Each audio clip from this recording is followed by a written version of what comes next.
Hello, Sober on Purpose family. I have found the most perfect person for you today. She has both her own story and then she helps women who are in recovery rebuilding their lives, moving from sobriety to possibility. She knows both firsthand how life changing this is personally and with the family itself. She has a beautiful family of her own. Her name is Shelby John, and she is going to tell you a little bit more about her story and her practice and how she helps people live their dreams and their possibility after sobriety. Thanks for Thank joining me, you. Shelby. Thank you so much for having me. This is so fun. So just a little bit about me. I kind of was the young girl who grew up and was never pretty enough, smart enough, thin enough for whatever group that I was in. I just never really felt like I fit in or was never enough. And that led me down the path of finding substances as my source of kind of peace and comfort. I felt it was the glue that was keeping me together until, only a few years later, my life was completely unmanageable. And I had two suicide attempts. I was starving myself and fluctuating with all kinds of other issues.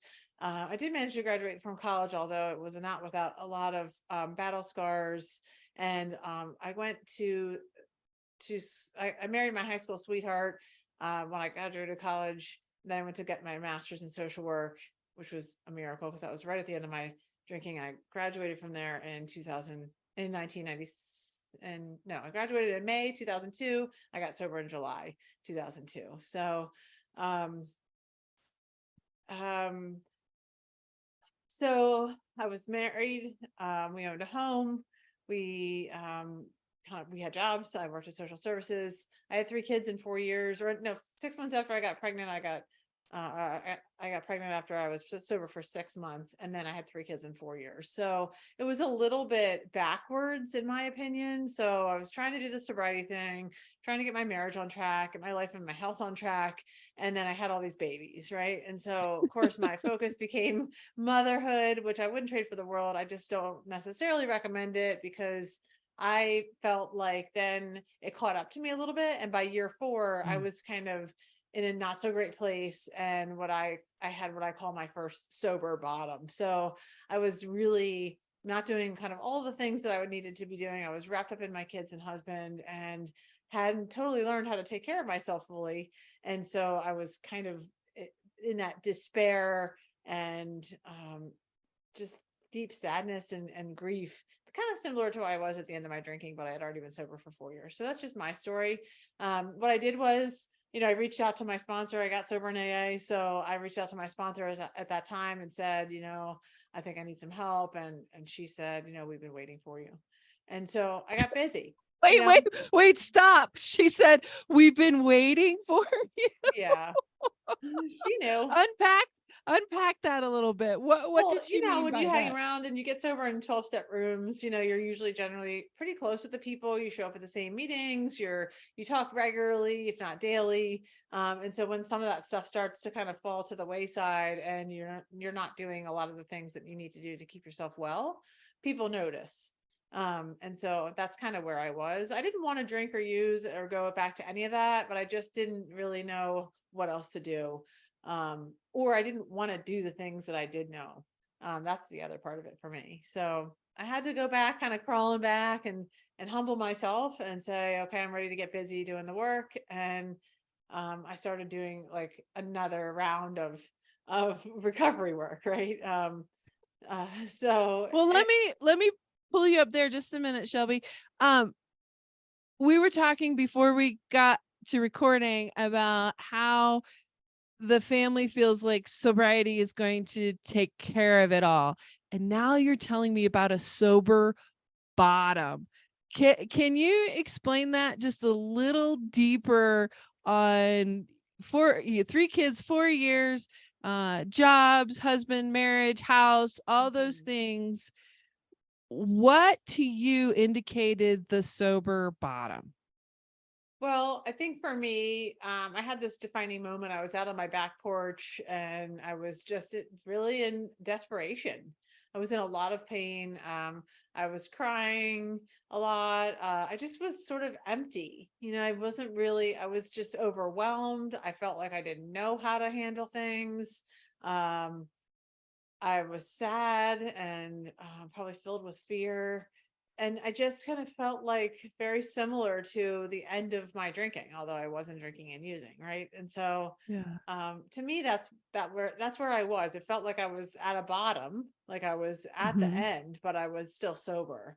So I use that Mhm. term because, and I love to tell those parts of my story because I didn't hear that when I was coming through the recovery rooms, right? I didn't hear a lot of people talk about the feel those kinds of feelings and that level of desperation that we can still feel even though we're sober. And I'm kind of disappointed about that. I really want more people to Mhm. share that yes, you literally can be at the darkest place right in the middle of sobriety. It's not all rainbows and sunshine all the time. Life is still very lifey, whether we're sober or not. It's just a little easier to manage it when we're not using.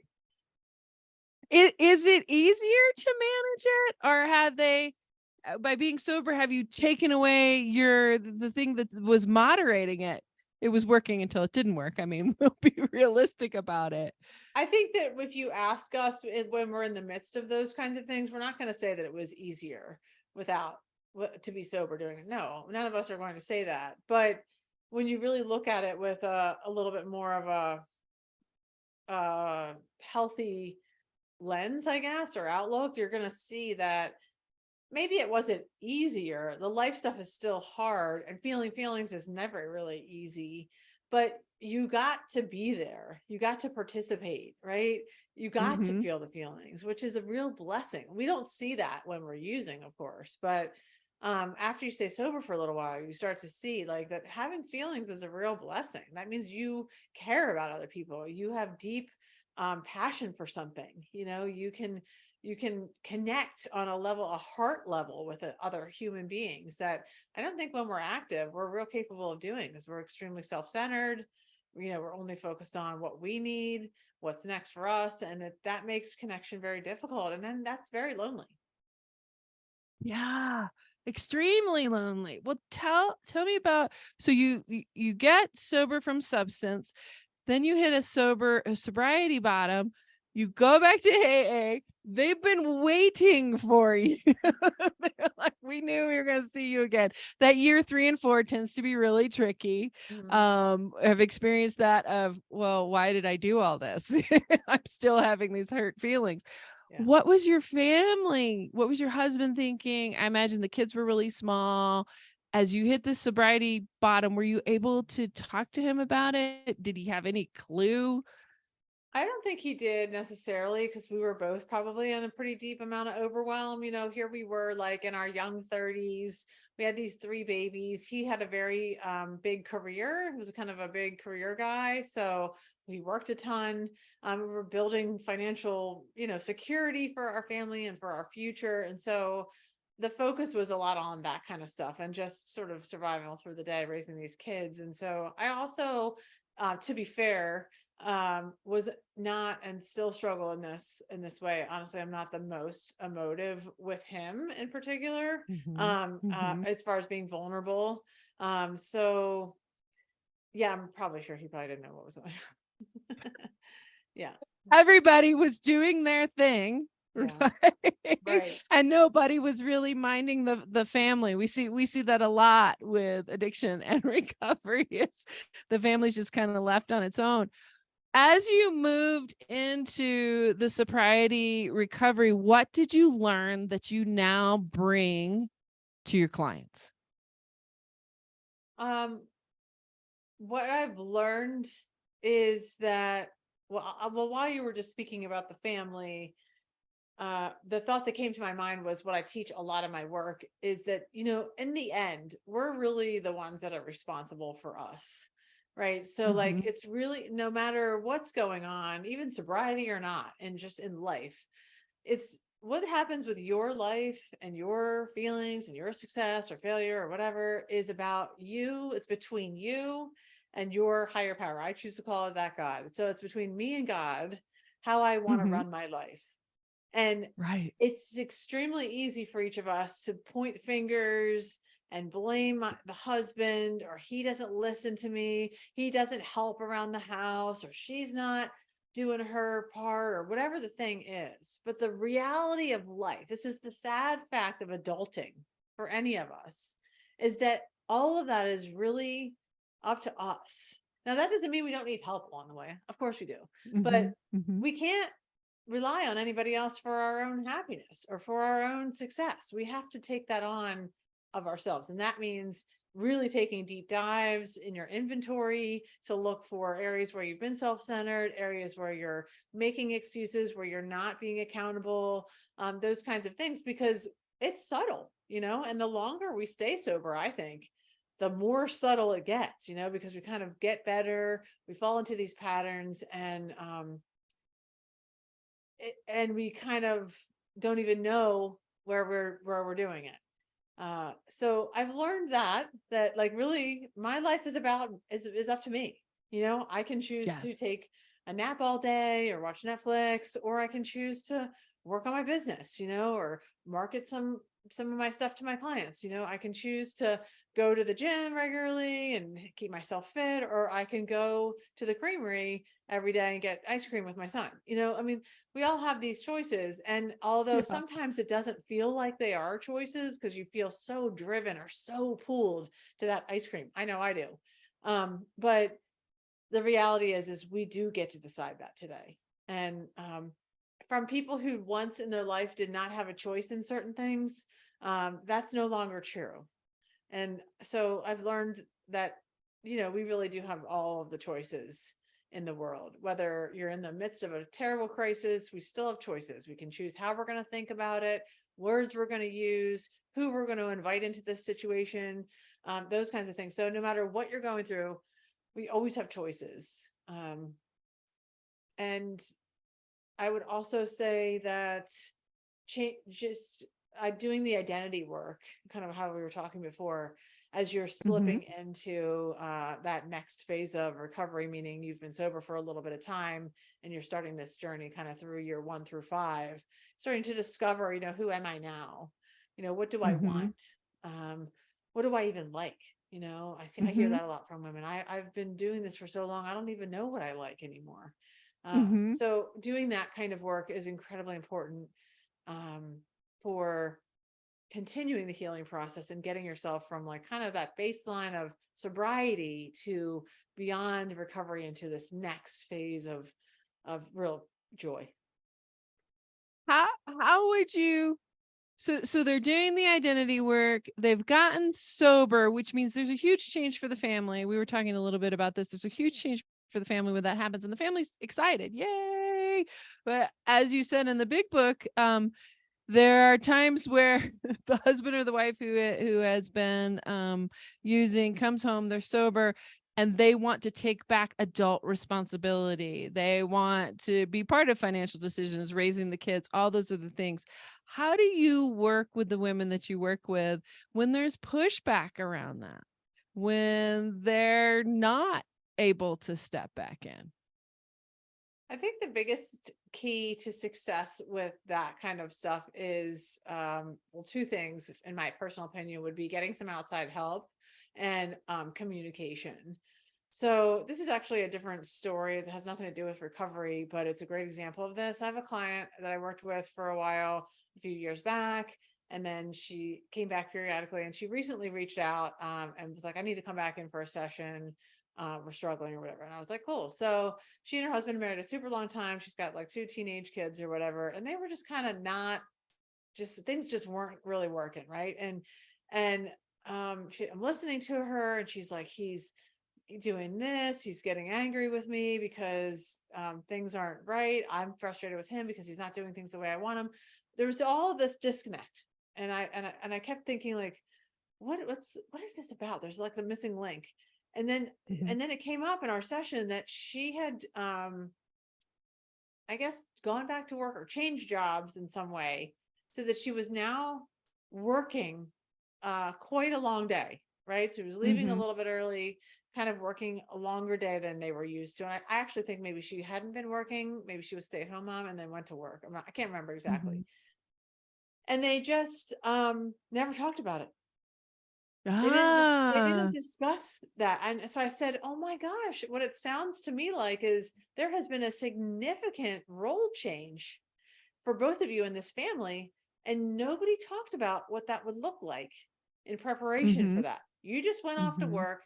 He just was like, holy moly, okay, I'm feeding the kids hot dogs for dinner." And she's like, "Why are you feeding the kids hot dogs for dinner? That's unhealthy." And he's like, "I just got to feed these kids," because they didn't even have a conversation about what this would look like. What is your role now? Who's going to do the cooking? How would you like the grocery shopping to be handled? I mean, this sounds silly kind of when you start saying things like No. this out your mouth, but Mm-mm. in a family system, none of that is silly, because this is how resentments get started, right? Because people Mm. just Mhm. don't do the things that we want them to do, even though we never asked them to do it.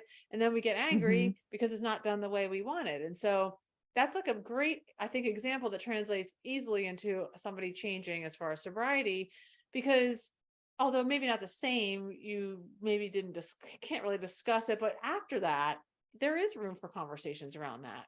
What does this look like Mhm. going forward? If somebody's suddenly saying, "Well, I want to pay the bills now," and this other person's been paying the bills for the last 10 years or whatever. I mean, Mhm. that might be something we can work into. We're not going to just jump into it. Or around the children, who's responsible for childcare, who's going to drive them to school. What about Mhm. homework, things like, or meals, stuff like that. I mean, it does, again, it sounds silly, but these dynamics are what can really derail families and send them into a total crisis, and even end marriages, because we just didn't get the help we needed in order to really get down to the nitty gritty about who's going to do what, and talk about the feelings around that. Yeah. My husband and I started this work because what we noticed was as we were going through the process, couples divorced in sobriety, not prior to sobriety. There was this relief that it had happened, and then it's like, I don't know who you are. And we saw two different balances happening. Either the person who had not been using substances now dumped everything that they could on the person who was newly sober, having a hard time dealing with their feelings, trying to figure out, what life was about. And they're like, no, you got the kids, you got this, you got that. I've carried it for 5, 10, 15, 20 years. Now you have it. Or they withheld everything because there was no trust. How how do you work with women who are, one, rebuilding trust with themselves, that they know who they are, and then rebuilding trust with the relationships that may have taken a little bit longer than just getting sober to rebuild a solid trust with? Exactly. So one of the things that I talk about a lot in my programs are building that self trust. And the program that I run has 4 modules, and the second module is called Transforming Daily Habits and Routines. And it sounds, again, maybe unrelatable to why this is important for building self trust, but it is, to me, one of the key elements for rewriting the brain chemistry that's going to allow that person to build self trust. So our brains only know what we tell it. So for example, Mhm. an easy example is the snooze button. So if you're a snooze button hitter and you've been hitting the snooze button every day for the last 10 years or whatever, and then suddenly or periodically you're like, "You know what? I'm going to get up an hour earlier and I'm going to go for a walk or a jog and do that yoga class or whatever." Your Mhm. brain says, yeah, no, she's not going to do that, Mhm. because you never do. Every other time you've tried to do that, you don't do it. And so it's saying it already knows what's going to happen. So until you significantly rewrite those neurotransmitter paths that have been formed by continuous behavior, you can't have that self trust. So then if you say, "Okay, I'm not going to use the snooze button anymore," you take like the Mel Robbins approach. You put the phone in the bathroom, Mhm. you jump right out of bed immediately, you use the 5-second rule, whatever you want to do to get yourself going, and you no longer do that behavior. After a certain period of time, your brain is literally going to be rewired, and that neural pathway is going to be cleared and rewritten to say, like, no, actually, when she says she's going to get up early to do that thing, she does Right. do it. I can trust her because she says that. So then it translates into other things. Like when I say I'm going to be on time for something, I can trust myself because when I go places, I'm on time. So this takes Ah, a long time to kind of build up, but it's very simple. So it's not hard work. It's hard because we're breaking old patterns, but it's not mhm. hard concepts, right? So we're simply getting ourselves into very specific daily habits and routines every single day that we never deviate from in order to help train our brains based on neuroscience to trust ourselves. And then that translates into other decisions. So then it becomes like, well, what about this decision with my child? And it doesn't mean we don't get good counsel on things, or we don't talk with our partners or our parents or whoever are important to us about, big life choices. But in the end, again, it's between you and your God, right? Like you're the one that has to Right. make that decision, and being able to finally say, okay, I'm going to do it, or I'm going to take that leap, or I'm going to make this choice. And even though it might be kind of scary, you can trust that you've done all the things up to that point to prepare yourself for it, and you're making the best choice for you at that time. How does that self-trust translate over to relational trust, especially when it's been really damaged? I think it's really hard and takes a little time. Again, I would always recommend some outside help here. Some good marital counseling is going to be very beneficial, because especially in a relationship that has been highly damaged, or where there's been a lot of overt or covert, like abuse almost, it's going to be very Mhm. difficult to navigate that on your own. So having a third party that's going to be willing to kind of sit with you, listen to each, give each a neutral space where you can come and feel safe is going to be critical.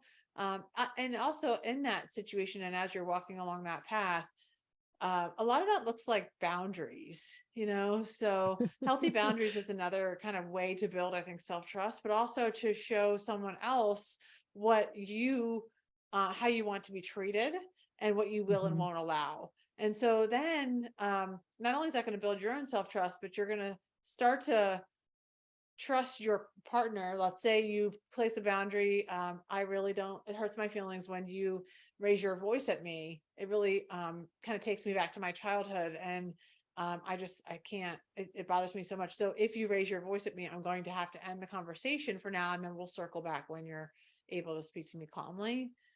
If you do that consistently over time, and then that partner leans in eventually and is like, okay, like she really is bothered by this, I am going to change my behavior and either do what I need to calm myself down and or remove myself from the situation before I do that. Then you're building relational trust, because now she's going to be able to say, okay, I asked him to do something, he's doing it, and I can see the result. And when you're talking about that, I'm just thinking boundaries are beautiful. I mean, we keep we keep going after boundaries like they're the most awful things in the world, but Brené Brown talks about the fact that the most compassionate people will often have the The best. clearest boundaries so that they can give of themselves, so that they can be there and they know what's there and what's not there. But let me bring you back to the identity work. I'm going to conjecture and tell me more about this. I have to know what I like, what I don't like, and what is really triggering to me. I have to have an identity, which I'm coming to you for. What am I really? Who am I really? Before Mhm. I can begin to set boundaries. How are you helping women figure out? Yeah, that really doesn't work for me. I think a lot of that comes with some good trauma work, so therapeutically there's a space for really healing whatever hasn't been healed from your past life that has contributed to those issues, mostly substance abuse, which we know from research is generally caused by trauma. um, I think so that's important. Some good therapy, beyond that some really good coaching on healthy boundaries, but in tandem, you're going to be doing the work on, like, yes, who am I now as a sober person? Who do I want to be? And then what do I want that to look like creating that future self, that ideal self, kind of the image of her. What is she wearing? Who does she hang out with? Where is she Mhm. going? What clothes does she wear? I'm really creating, where does she work, that ideal future self and that image of yourself in the future that you're striving for. And then kind of backtracking out of that into the steps that you can start taking like today in order to achieve that. 6 months from now I'm going to be this far along, 1 year from now I'm going to be in this place. So I think backtracking into it is a great strategy for kind of helping us get where we're going. And also really doing some work on your personal core values, which is the third module of my program. So Uh-huh. understanding truly what are the most important things to you. Now, our values often come from our family of origin. They Mhm. start with that, right? You may have been raised with a certain kind of religion or certain professions, certain idea around education, around food. These things come up for us as we're coming up, right? And so the developmental task of adolescence actually is to begin to separate from your parents and decide what is best for you, what you like, and what for yourself that's separate from your parents. And so that's when we start to grapple with, well, my grandfather was a doctor, my dad was a doctor, they want me to be a doctor, and you're like, I don't want to be a doctor. Like I don't like medicine at all, but or the people that do it Yeah. because they think that's what they're supposed to do, right? And then years later they're like, wow, I really don't like this. So when we dig into that personal core value work, which is a little um it's deep, you start to really Mhm. get in there. Mhm. You can identify kind of where you came from, what you were kind of raised with or told, who told you these things were important to you, and then what you actually believe and want for yourself. Sometimes people come from really achievement based families where that's how you get love, or what Mhm. or are viewed as successful if you've had a lot of achievements. But for you, adventure might be your personal core value, or travel, or um something else fun, something else that's completely not the same realm as achievement. Does that make sense? Absolutely. You mean doing the dance to get the hug isn't the way every family works? Come on now, Shelby. Mhm. That performance love base. Yeah. What I'm hearing you say, and this is what I really want the families in my audience to hear, is getting sober is the start of the work. Mhm. Because what I experienced with us personally, and then with the clients I work with, is oftentimes the whatever ism is inhibiting that adolescent move towards, well, I like this, or I don't like that, or I'm this person, or I'm not this person. The personality has been defined by whatever this ism is, and re-switching that up takes a lot of work. They didn't do it when they were 15, 16, 17, 18. Now you as the family get the joy of watching them. My husband was really shell shocked.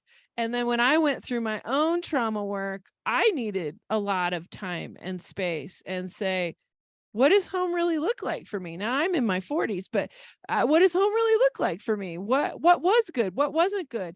Mhm. And for the family around them, what does the family need to be doing while they're doing this exploration? What would be something helpful for the family to be doing? I think that's a great question. uh and I think it's really personal, I mean, and it depends on how healthy the family is at this point. I mean, I would say that most families who are living with an addict in the home are very damaged. However, some are doing it better than others, right? If you have a high Mhm. level of like abuse and neglect and things in your family, like you're going to need a ton of system work here. Like everybody needs their own therapist. We're probably going to need some marriage counseling. I would say that what's going to be most helpful is a lot of grace, a lot of tenderness and compassion, and the ability to be willing, right? A willingness to be open to learning whatever it is that you're supposed to be learning. Now, is this easy all the time? Heck no, is it easy for, and I think also in addition to just the sobriety piece, but we're aging and staging at the same time too. I'm not the same person Mhm. I was 10 years ago in my 30s, or Mhm. 20 years ago. I'm very different. I'm a middle-aged woman who has a way different perspective on the world. And I think that's the case for many people my age. So you then factor that into the equation too, like that natural aging process. So I think a lot of grace is important. Also, just creating space and time where there's a feeling of safety. Some people Mhm. might do this by having maybe like I'm just gonna guess like a weekly meeting, like a family meeting, and you Mhm. have a family meeting to go. We used to do this where you go over like your calendar, your schedule. Like I would go over every single thing to tell the kids you have this on this day, you have this also because I needed a lot of help with transportation and things. So I'd be like, oh, I need to get help with this. Dad's out on this night. We're not going to have dinner that night, whatever. Um, And maybe in that same space, you can say, is there any concerns anyone has that they want to bring up? Or I want to create an opportunity for anybody to share a feeling or a time when they didn't feel heard or understood. I mean, that would be like a Mhm. very high level of health. And probably Right. very challenging for most people to do on their own, but it's not hard to do. It's just Mhm. it's just that the hardness comes in with, I think, for us as adults, humbling ourselves to the fact that we might hear things that are painful, particularly from our Mhm. children, right? Like if your Mhm. child Mhm. says, well, when you came home and you were in a bad mood and you were slamming things around, it really scared me. To have them Yes. say that, Yes. and then you have to be like, you have to sit there and take it, can be very painful. And sometimes people just aren't kind of capable of that yet. Yes, and that's where the emotions are still raw, and our our therapist had us get a cowbell, Hmm. and the idea was anybody could ring the bell, and she said in her practice, it had often been the youngest person who sensed these things first. Anybody could ring the bell, and you had to decide beforehand in a family meeting where you would go and for how long when the bell got rung. So if things began to escalate, somebody picked up the bell and rang it, and then everybody had to separate. Now, you couldn't separate and numb out with your phone or your computer or the television or all that stuff. It wasn't going to be a lot of time, but to separate for 5 to 8 minutes and take some breaths because we're a family of escalators and we escalate and then it just gets worse and it gets crazier and all those things happen. And I've got one person who goes down. So that down person got to regulate, everybody else got to regulate. And then we had to come back and try and work through it. It was an amazing experience and it gave us a tool that was simple enough that we could handle it. If it got any more complicated than that, we were in that state, we were not going to be able Hmm. to handle anything at that point. Yeah, I love So that. That's so it great. changed our scope for how we handled what was going on in the household. Hmm. As you are working with these women who I imagine a good percentage of them have families, they've hit the sobriety bottom. A lot of my families will say, well, what do we tell the kids? So if you've got kids who are, all kids know something is going on, but at a point where they can understand some of what's going on, how do you help your women talk through with their kiddos mommy is feeling like this or Hmm. how do you help them model? I love that you use the word model because I definitely think that's important for us to understand that that's what we're doing every single second of every day. Whether we want to or like it or not, that's what we're Or doing. doing it well or not doing it It well? doesn't matter. It's happening, whatever it looks like. I think that what I help them do is to normalize emotions and Mhm. life experiences and ups and downs. I also think it's very appropriate, and I wouldn't say that I did this super well um, all the time. I do it better now, but when I was younger, is to show them, mommy's not feeling very good today. I'm feeling a little sad. And I think if you can use words like not like good, you can use words like sad or frustrated or angry, because those feeling words are really important to help them learn how to identify what feelings are. And also, but to say, like, not everybody shows sadness by crying. Not everyone shows anger by yelling. It's different for everybody and it's personal. And if even if you can have, like, if you have a child that has had a difficult experience, maybe with a friend or a dating relationship or something, and you walked through them with that, you can use that as an example. Remember when you were struggling with your friend Sarah, and you guys got in a fight and she hurt your feelings because she called you a name, and you were really sad about it for a little while, and you had to kind of feel those feelings and work through it, and then she had to ask for forgiveness, and this is how we got through it, right? So I think if you Right. can help create examples that are relatable to the child, that's very, very helpful. But I also do think reassuring them, I think that something that's really important for us, especially as moms, to make sure our kids know is that this is not their responsibility. Our Mm, feelings and our well-being is not their job. It's not their job to take care of us. Some of them are more apt to be like that than others, yes. but we still need to let them know, I'm so thankful that you're here with me and that you gave me that hug. I really appreciate you. Mommy is an adult and I have people in my life that are helping me work through this, and it's not your job. Because, we don't want them to grow up thinking they have to solve our problems. That's a whole nother um That's a whole nother topic over there. Well, yeah. Shelby, this has been fantastic. I know there's a lot more we can dig into. We'll have to invite you back. You are a licensed therapist in both Maryland and Florida. Do you do telehealth as well, or do you only see people in person? I do telehealth and I see people in my office, and for therapy I can do it in either one of those states. And then I see women online through my coaching program, and I can do that wherever online. Yes, tell us a little bit more about that, where we can find you. It'll be below in the show notes, of course, but give us kind of an overview of the person who comes to see you. Sure. So you can find out all you really need to know on my website. It's shelbyjohncoaching.com. I also have a Facebook group called Confident Sober Women, and there's about 1,500 women in there who are just kind of doing life together.